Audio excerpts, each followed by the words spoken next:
Good evening po sa inyo lahat. Magandang gabi nga ba talaga? Parang ang gulo. Ang gulo ng politika Pilipinas. Grabe. Daming hindi nakamove on. Daming nasisira na mga political analyst. Di nila nabasa yung laro ng karaang, tinatawag sa karaang bugoy ng Davao. Ang lalim ng laro. Sana itong nangyari, laro pa rin ito. Sana hindi na ito kagaguhan.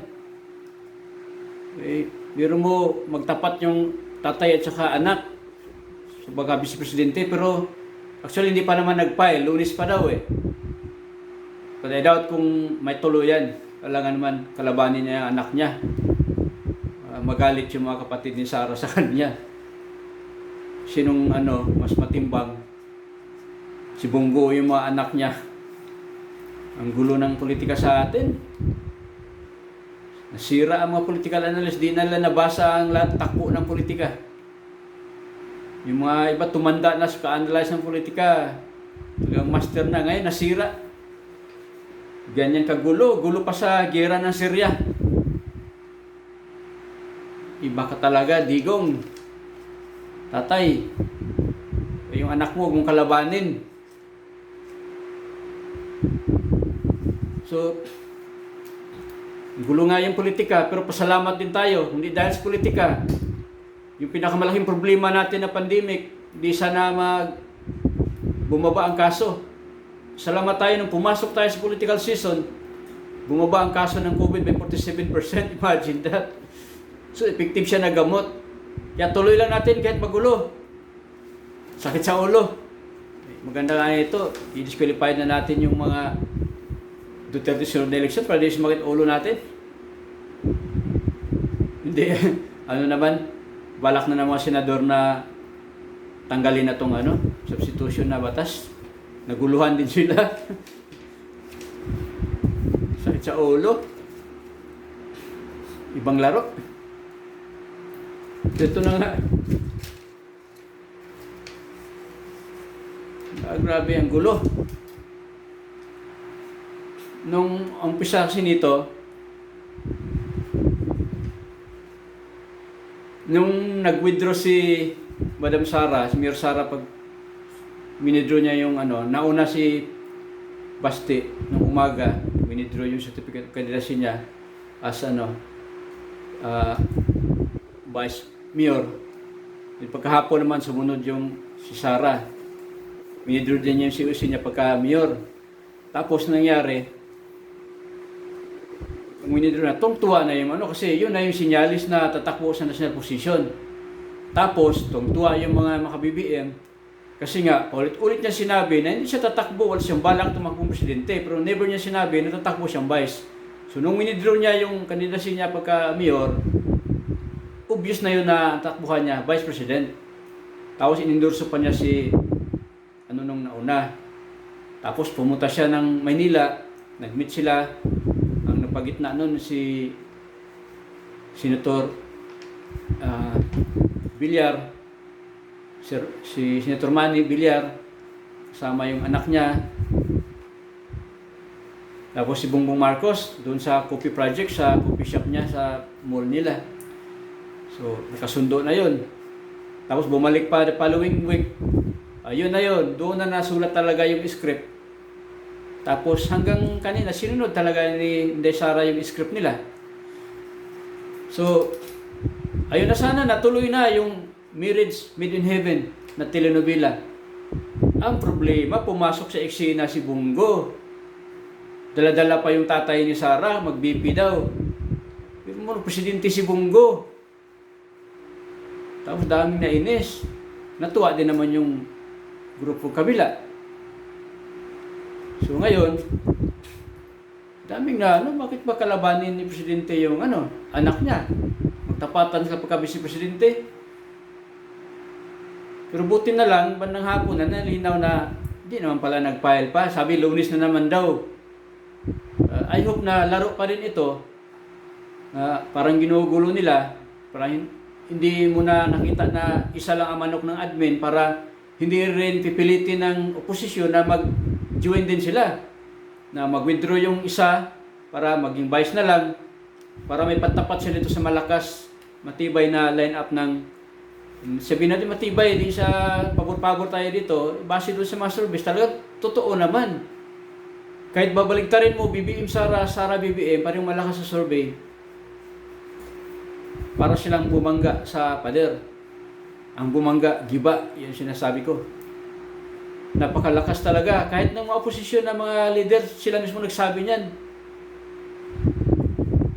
Malakas yung tandem na yan. Kaya dami natuwa. Ang problema, nabulabog. Ilang minuto lang, nandyan na agad yung bad news. Ba yan? Sinamahan pa ng tatay. Sino bang anak ni Duterte? Si Sara, si Bongo. Buti na lang hindi nagtuloy pag-file, baka may magalit yung mga anak niya. Kinalaban yung kapatid nila. Sa Lunes daw, pero I doubt kung talagang mag-file pagka-presidente yun. Kasi nga, malaking epekto sa pamilya nila yun. So ito, I hope na part sa laro pa rin ito. Para nga lang di mag-merge ang oposisyon para tapatan yung lakas ng administrasyon. Kasi yung BBM Sara, o BBM Sara na nga, tuloy na. Talagang napakalakas niyan. Kaya, baka mamaya, may panahon pa sila magsama mag-merge sila. Just like now, si Manny Pacquiao, tsaka si Madam Lini, nagkita ngayon sa Cebu. Nagninong-ninang sila ng kasal doon sa Cebu. Nagkita sila doon. Baka may mag-uusap na masama sila, matibay. Tapatan natin. Ako na lang din mag-VP. Baka gaganon si Pacquiao eh. So, parang hindi sila abot sa ganyan na kunyari, nanggulo muna itong dalawa. Hindi sila na united yung administrasyon. Malakas nga sila, pero hati-hati naman. Mahina na rin ang dating niyan. Kasi parehong malakas, matira sa atin, malaki pa rin yun. Kasi ang malakas nag-aaway, mabenefitted naman yung opposition. So, siguro part of the game. Kasi kung hindi part of the game yun, mag-file talaga si President Digong ng pagka-VP, abnormal na sila.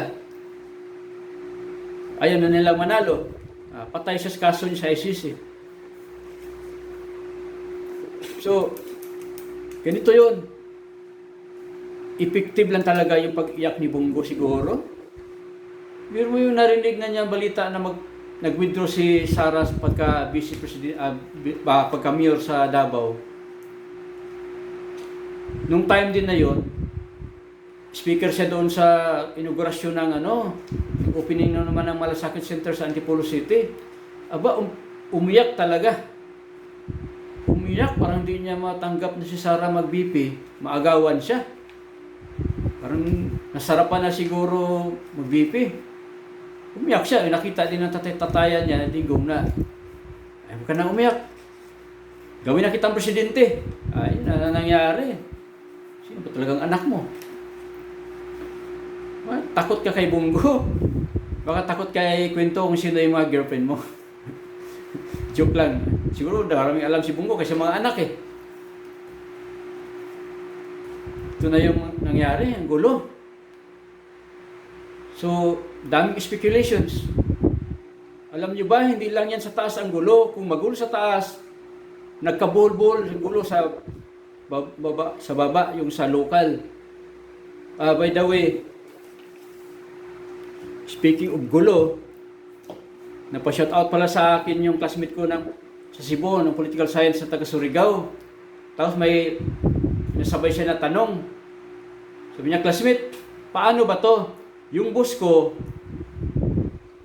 tatakbong gobernador sa Surigao under ng PDP Laban.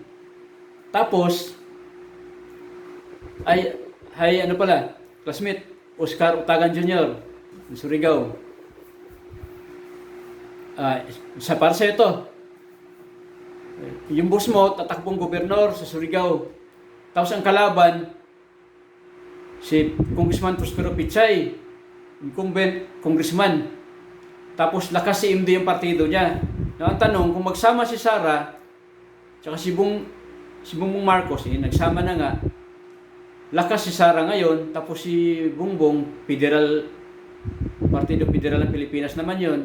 So wala sanang conflict. Ang problema, yung boss mo, PDP, tapos si Prospero Pichay, lakas si MD. Kung mangyari na gawing administration candidate sila Bongbong at saka si Inday Sara ng PDP, kung mawala na itong palabas na to, ano mangyari doon? Sino suportahan nila? Suportahan nila BBM tsaka ni Inday. Kasi magkaibang partido eh. Tapos pagdating sa lokal, problema. Magbanggaan. Ano yan? Isisettle nila yan. Siguro gagawa sila ng committee para mag-settle ng mga problema na ganyan.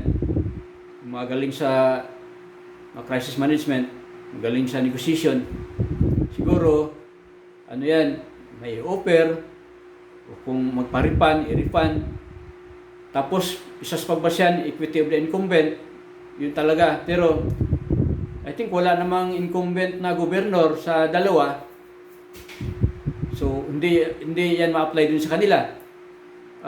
Mangyari, ibang solusyon ang gagamitin nila. Problema na ng committee nila yan. May committee naman ng partido na mag-settle kasi marami talaga magkagulo sa baba. Hindi lang sa inyo, malamang sa amin yun sa Leyte. Baka may Romualdez na tatakbo, di biglang malakas ngayon yung oposisyon na mga mayor. Kasi alam mo naman yung Romualdez pag pumasok sa politika yun. Baka matapos ang maligayang araw ni Petilla, pero hindi rin ganun kadali tumbahin yung mga Petilla. Kung mayroong mababangga dyan, gagastos ng bilyon. Considering na ang laki ng Leyte, gagastos ng bilyon dyan ang kakandidatong pag magbanggaan talaga, parehong may pera, parehong malakas. Tapon sila ng bilyon. So yan yung epekto pagka ang mga national candidate mag-coalition, magbanggaan sa baba. Yun yung gulo. Kaya pinakalas dyan, para walang tampuhan, hindi talaga maawat. Kahit opera ng magandang posisyon o iripan.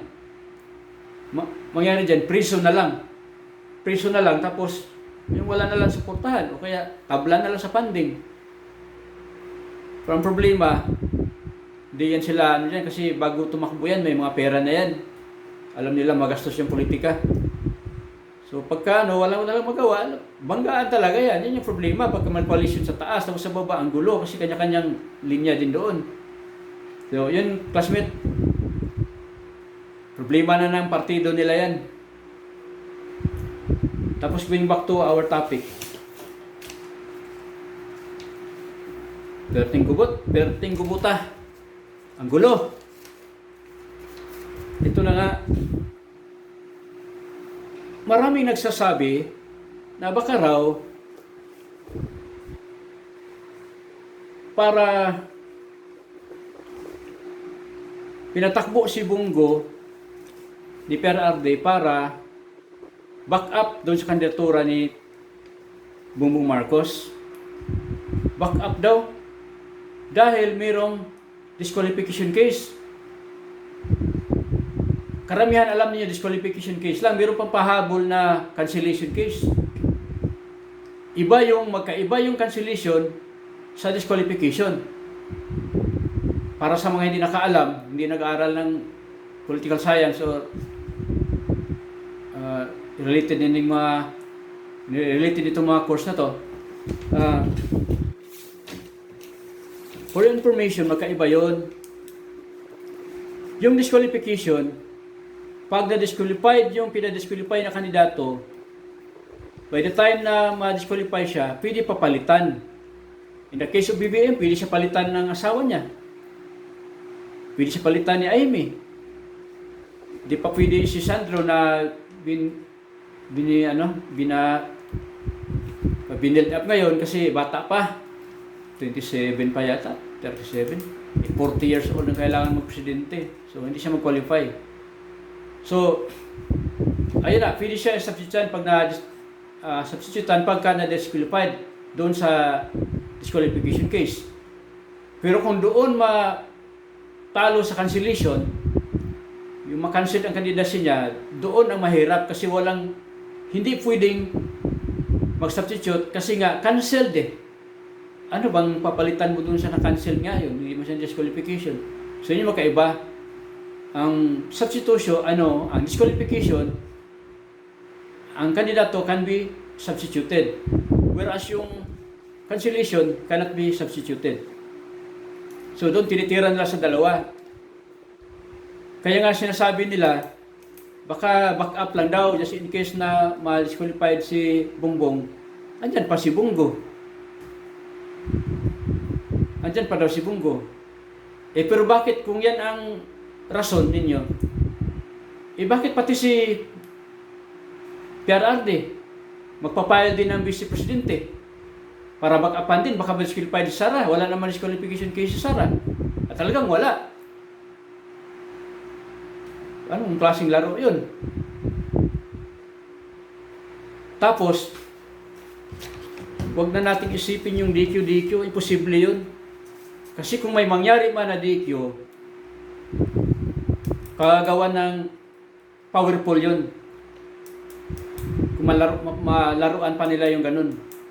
Kasi sa totoo lang, maraming mga legal experts, wala talagang legal basis yung disqualification o cancellation na yan.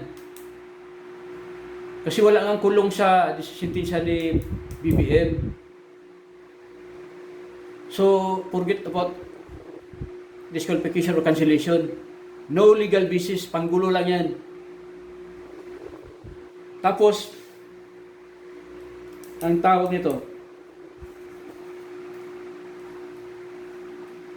sabihin ko sa inyo, kung magkaroon man ng kahit walang legal basis yun, tapos, ma-disqualified pa rin si BBM, ibig sabihin yan, mga powerful ang gumawa niyan. Ang makagawa niyan hindi oposisyon. Ang makagawa niyan nasa administrasyon. Kasi sila ang may hawak ng power. So, ganun, nagagawan siguro nila ni Duterte kasi parang wala talaga siyang gusto kay BBM. Kasi kung gusto niya, magawa niya ng paraan yan. I-adapt niya sa partido nila. Siya naman ang presidente. Sinipa nga nila si Pacquiao. Kaya yan yun. Kaya huwag niyo isipin na talagang walang legal basis yung disqualification na yan. Kaya ang problemahin natin, napansin nyo, mainit ng politika natin. Mainit.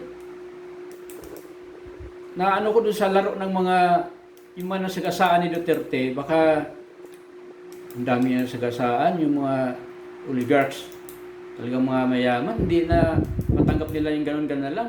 Siguro maghanap ng paraan makaganti yun. An election time, ang the best time na makaganti sila. Lalo pa yung nagnegosyo ng drugs. Hindi manahimik yun.